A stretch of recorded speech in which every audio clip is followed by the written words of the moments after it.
स्वागत है आप सभी लोगों का सोलो लेवलिंग के एक नए एपिसोड के अंदर। तो जैसा कि हम लोगों ने लास्ट वाले एपिसोड में देख लिया था कि वो जो बड़ा सा गेट होता है वो ओपन हो जाता है और उसमें से काफी सारे रियल वाले शैडो मोनार्च एशबॉर्न की जो पूरी आर्मी होती है वो वहाँ से बाहर निकलती है। तो वहीं पे लास्ट वाला एपिसोड खत्म हो गया था। इस एपिसोड की शुरुआत में बाकी सभी लोग इस चीज को देखकर उन लोगों पर अटैक करने के लिए रेडी हो जाते हैं। वो सभी लोग चिल्लाते हुए कहते हैं कि सभी लोग अटैक करो इन लोगों के ऊपर। यहाँ पर जितने भी हंटर मौजूद होते हैं वो सभी के सभी अपने वीपन्स को निकाल लेते हैं और उन लोगों के ऊपर अटैक करने के लिए रेडी होते हैं। लेकिन तभी तभी इन लोगों को चिल्लाते हुए कहता है कि कोई नहीं हिलेगा, कोई मत हिलो, जो जहाँ पर है वहीं पर रहो। अब ये बात सुनकर बाकी सभी लोग काफी ज्यादा हैरान होते हैं। सभी लोग कह रहे होते हैं कि आखिरकार यहाँ पर चल क्या रहा है, हम लोग उन लोगों पर अटैक क्यों नहीं कर रहे हैं, करना क्या है। लेकिन यहाँ पर एक्चुअली जो जिन्वो होता है उन सभी लोगों को इन लोगों पर अटैक करने के लिए मना कर रहा होता है। वो इन लोगों से कहता है कि जो लोग जहाँ पे खड़े हो वैसे के वैसे ही रहो, सभी लोग अटैक रोक दो,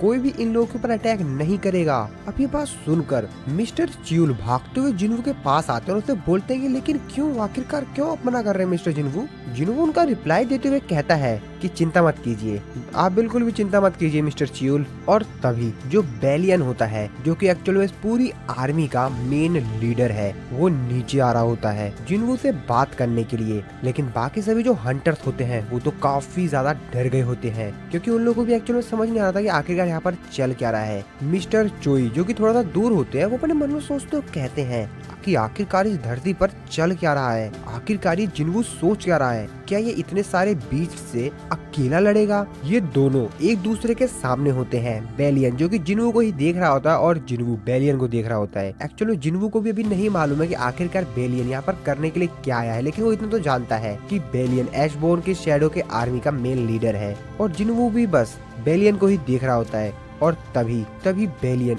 अपने घुटनों के बल जिन्वो के आगे बैठते हुए उससे कहता है, मेरा स्वागत कीजिए माय किंग, मैं ग्रैंड मार्शल बेलियन। बेलियन की जो बाकी आर्मी होती है वो भी अपने घुटनों के बल बैठकर जिन्वो को ग्रीटिंग दे रहे होते हैं। यहाँ तक कि जो बड़े बड़े कैमिस जितने पावरफुल बड़े बड़े जो ड्रैगन्स थे वो भी जिन्वो के आगे झुके हुए होते हैं। और इसके बाकी आर्मी के जितने भी लोग होते हैं जो आसमान में होते हैं, जमीन पे होते हैं, सभी के सभी जिन्वो के आगे झुके हुए होते हैं। जब इन लोगों का मेन लीडर ही जिन्वो के आगे झुक गया तो इन लोगों को तो झुकना ही पड़ेगा ना। बेलियन कहता है और मैं रिप्रेजेंट करना चाहूंगा आपको अपनी shadow army, the army of shadows. और बेलियन की जो ये आर्मी होती है ना गाइस वो बहुत ज्यादा ही भयंकर होती है, मतलब बहुत ही ज्यादा बड़ी होती है। और इसकी आर्मी में जो एक एक शैडो सोल्जर है ना वो पता नहीं एस रैंक के हंटर से कितना ज्यादा ताकतवर है। मिस्टर च्यूल भी इस चीज को देखकर काफी ज्यादा हैरान होते हैं। उनको भी कुछ समझ नहीं आ रहा होता है कि आखिरकार यहाँ पर चल क्या रहा है, क्योंकि जो कुछ भी यहाँ पर वो देख रहे हैं ना उन्होंने इस चीज को तो कभी इमेजिनेशन भी नहीं किया था कि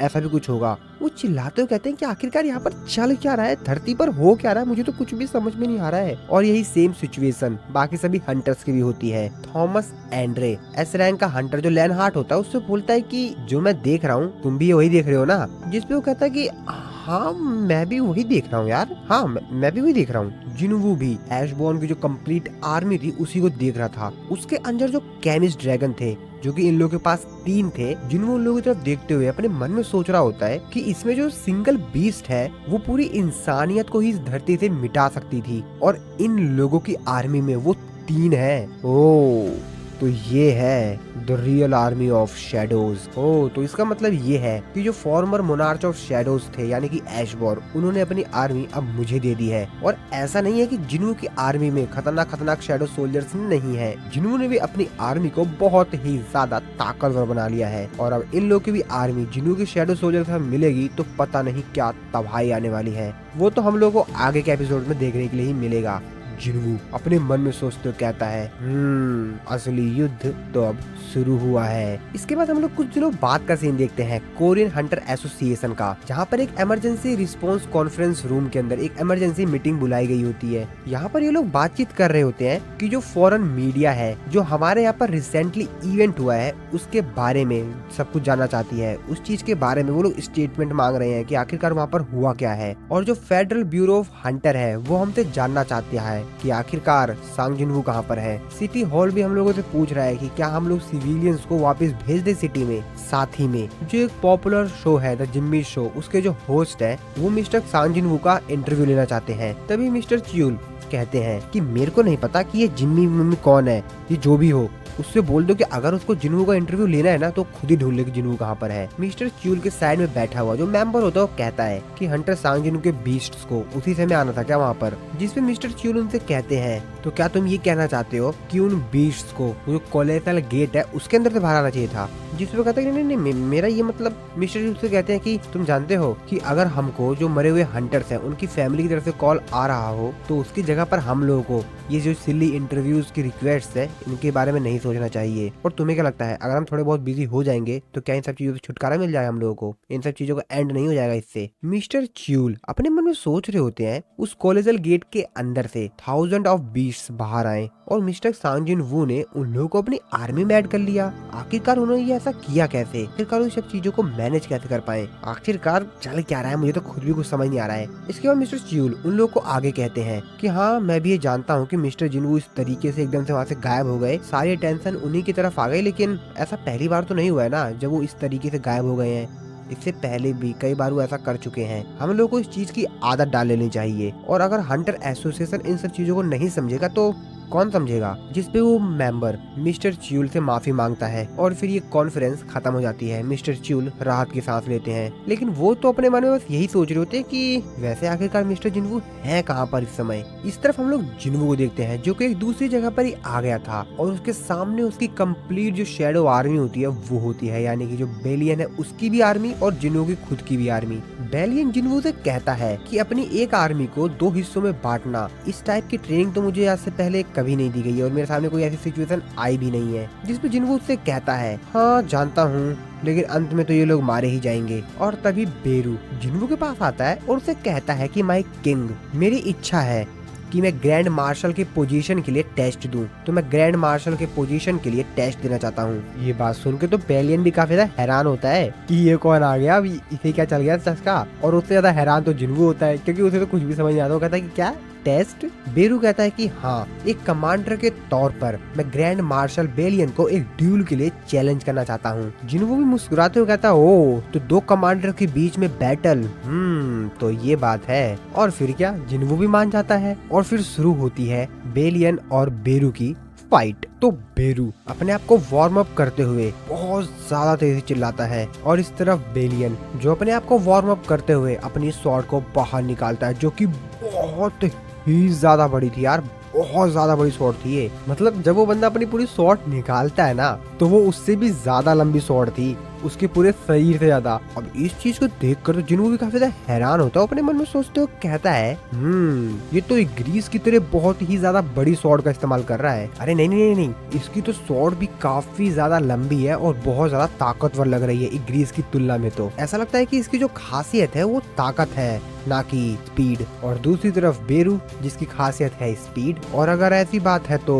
बेरू के थोड़े बहुत चांस तो है जीतने के। इस तरफ बेरू काफी ज्यादा तेजी से बेलियन की तरफ बढ़ रहा होता है उसके ऊपर अटैक करने के लिए। बेलियन भी तैयार होता है उसके अटैक को डॉज करने के लिए और उससे लड़ने के लिए। बेरू उसके जैसे ही करीब आता है बेलियन अपनी स्वॉर्ड से पता नहीं कितना ज्यादा तगड़ा अटैक करता भाई, ये वाला बहुत ही ज्यादा खतरनाक अटैक था। वो पूरी स्वॉर्ड को घुमा सा देता है, मतलब जैसे वो लोहे की रॉड टाइप नहीं होती है उस टाइप की पूरी स्वॉर्ड उसकी बहुत लंबी हो जाती है और जितनी तेजी से वो अटैक करता है ना, मतलब बहुत तेजी से अटैक करता है वो। चारों तरफ की जहाँ पर उसकी स्वॉर्ड टकराती है ना वहाँ पर जमीन ही उखड़ जाती है पूरी पूरी। अब इस वाले अटैक को देखकर तो बेरू की भी हालत खराब हो जाती है। वो कहता है कि क्या है ये, लेकिन बेरू को तो उसकी पोजीशन पानी थी, वो हार कहाँ मान सकता था और वो फिर काफी तेजी से जाता है उसके ऊपर अटैक करने के लिए। लेकिन बेलियन है यार, वो उसके ऊपर अटैक करता है बड़ा ही प्यारा सा छोटा सा नॉर्मल सा अटैक। अब इस चीज को देखकर जिनको अपने मन में सोचते कहता है कि लड़ाई खत्म हो गई क्या, इसने तो बेरू की स्पीड को एकदम यूजलेस सा कर दिया। और उसके जो रिफ्लेक्सेस थे वो तो बहुत ही ज्यादा बेहतरीन थे, जितना मैंने एक्सपेक्ट किया था उससे तो बहुत बेहतरीन। बेरू बेचारा सामने पड़ा हुआ होता है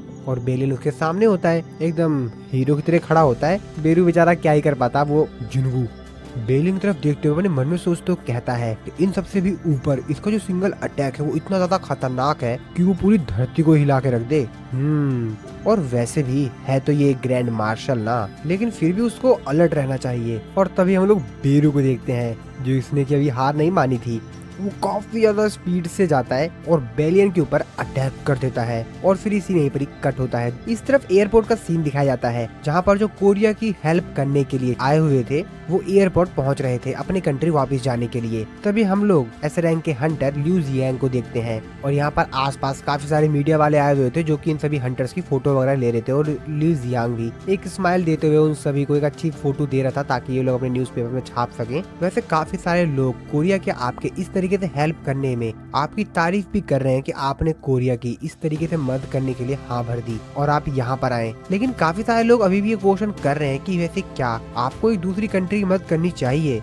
इसके रिस्पॉन्स में आप उन लोगों को क्या कहना चाहेंगे? ये बात सुनकर लिन जियांग थोड़ा सा भड़क सा जाता है और उस रिपोर्टर से कहता है आखिरकार कौन बेवकूफ ऐसी बेवकूफी बात कहेगा? ये बात सुनकर रिपोर्टर कहता है क्या आई एम सॉरी मतलब जिस पे लिन जियांग उससे कहता है कि मेरे को लगता है कि उन बेवकूफ लोगों को मैप देखना चाहिए, शायद उन लोगों ने इससे पहले मैप देखा नहीं है कभी और इस चीज पे बस एक बार नजर डालना है कि आखिरकार कोरिया से ऊपर कौन सा देश है, जाके मैप देखो और अगर वो बेवकूफ ऐसी बेवकूफी भरी बातें दोबारा से करे तो उनको जाकर ऐसा कुछ बोल देना, समझे? मैं लिन जियांग उस चीज को रोकने में कॉन्फिडेंस नहीं था और इसीलिए मैं उसकी मदद करने के लिए गया था और अगर किसी बेवकूफ को इस चीज से भी प्रॉब्लम है तो उनको बोलो कि खुद ही जाकर बीस्ट से लड़ ले। और तभी वो अपने सामने का नजारा देखकर काफी ज्यादा हैरान जाता है। उसकी आंखें खुली की खुली रह जाती हैं। उसके आसपास जो लोग होते हैं उनकी भी आंखें खुली की खुली रह जाती हैं क्योंकि उनके सामने एक्चुअल में बहुत बड़ा गेट था वो ओपन हो रहा था। अब इस चीज को देखकर तो सभी लोग काफी ज्यादा हैरान हो जाते हैं। तभी सीन यहाँ पर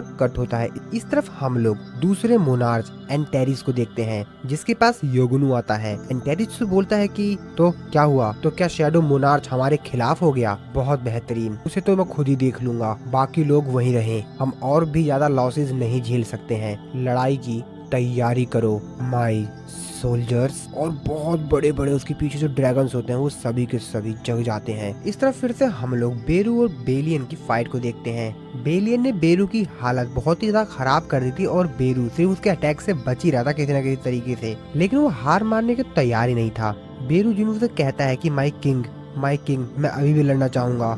जिन्हू बेरू से पूछता है कि लेकिन मुझे तुम ये बताओ कि आखिरकार तुमको ग्रैंड मार्शल की पोजीशन चाहिए ही क्यों? बताओ बेरू। जिस पे बेरू उससे कहता है क्योंकि मेरी इच्छा है कि मैं आपके साइड में रहूं फाइट के दौरान और आपकी सेवा करता रहूं। जिस पे जिन्हू से कहता है कि अच्छा तो ऐसी बात है, तो वैसे जो ग्रैंड मार्शल है वो मेरे राइट में खड़ा होगा और तुम मेरे लेफ्ट में रहोगे। अब ये बात सुनकर बेरू तो काफी ज्यादा हैरान सा हो जाता है। उसकी आंखें खुली रह जाती है, उसके आंखों से आंसू हो जाते हैं। वो कहता है कि माय किंग, बेचारा और रोने लगता है। जिन्हू से कहता है कि नहीं ये सब मत करो। तभी इग्रीत भी जिन्हू के पीछे से आता है और वो जिन्हू से बोलता है कि माय किंग मैं भी यहाँ पर इनको चैलेंज करना चाहूंगा। इसके आगे कुछ बोल पाता, जिन्हू से कहता है कि नहीं तुम मेरे पीछे ही रहो। तभी जिन्हू को कुछ आवाज से आती है, वो साइड में देखता है तो उसके जो काफी सारे शैडो सोल्जर्स होते हैं वो कुछ तो कर रहे थे। अब जिन्हू उस तरफ बड़े हैरानी से देखता है कि आखिरकार ये लोग कर क्या रहे हैं। और जब जिन्हू ध्यान से देखता है तो एक्चुअल में देखता है कि यहाँ पर जो 3 कैमिस जैसे बड़े बड़े ड्रैगन थे उनमें से जो 2 ड्रैगन थे वो अपने मुंह से काफी ज्यादा तेजी से आग निकालते हैं आसमान की तरफ, जो कि काफी ज्यादा ऊंची जाती है। तीसरा वाला जो ड्रैगन होता है वो ट्राई करता है बट उसके मुंह से कुछ निकलता नहीं है और फिर टस्क की बारी आती है। तो एक्चुअल में इन लोगों को टस्क ने ही चैलेंज किया था मजे लेने के इन लोगों के कि कौन सबसे ऊंचा फायर फेंकता है। और फिर टस्क की बारी आती है अपनी परफॉर्मेंस दिखाने की और वो जिन्हू का जो ऑर्ब होता है ना उसको निकालेगा जो कि जिन्हू ने उसे दिया था और उसका इस्तेमाल करके बहुत ज्यादा तगड़ी आग फेंकता है जो कि बहुत ज्यादा ही ऊपर चली जाती है।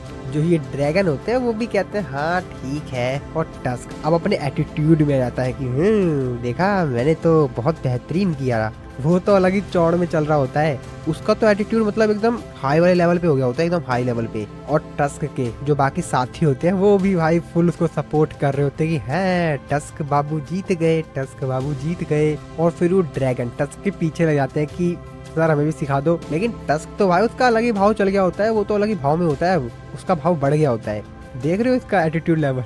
जिन्हू भी ऐसा कुछ देख के काफी ज्यादा हैरान होता है, अपने मन में सोचते रहता है वैसे क्या इसने ऑर्ब का इस्तेमाल करके चीटिंग नहीं की। पर जिन्हू क्या इन लोगों को एंटरटेन करने दो। और फिर जिन्हू थोड़ा सा आगे जाता है तो यहाँ पर जो बाकी एंट मॉन्स्टर्स होते हैं वो भी काम वगैरह कर रहे होते हैं। जिन्हू बेलियन से पूछता है कि आखिरकार ये लोग क्या कर रहे हैं। बेलियन उसको बताता है ऐसा लग रहा है कि ये स्मॉल हाउस बना रहे हैं ताकि जब तक आप यहाँ पर रहें तो आराम से रह सकें। जिनको कहता है कि वैसे क्या भेलू ने इनको करने के लिए ऐसा कहा है। और फिर ये वाला एपिसोड यहीं पर ही खत्म हो जाता है। नेक्स्ट एपिसोड को हम लोग यहीं से कंटिन्यू करेंगे।